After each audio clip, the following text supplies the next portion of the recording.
Etude number 1. You'll see as you look at this etude, we have a little note underneath. It says, with a very loose wrist at the nut, at the frog, and lightly with staccato. So we want to have each note having a nice ringing tone, not pressing into the string.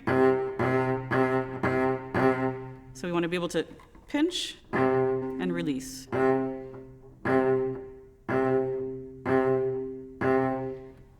That comes from your finger, from your first finger and third finger balancing.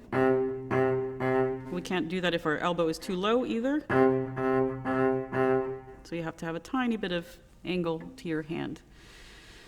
So that is one of the things that this etude is working on.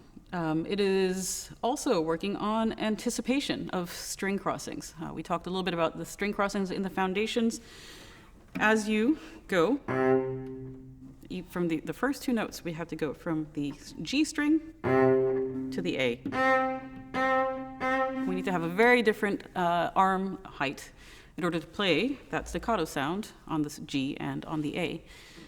And then you can see having to go all the way from here to here.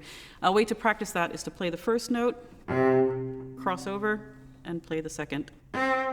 And practice that. Anticipate. It's quite a bit of wing flapping to get that to work.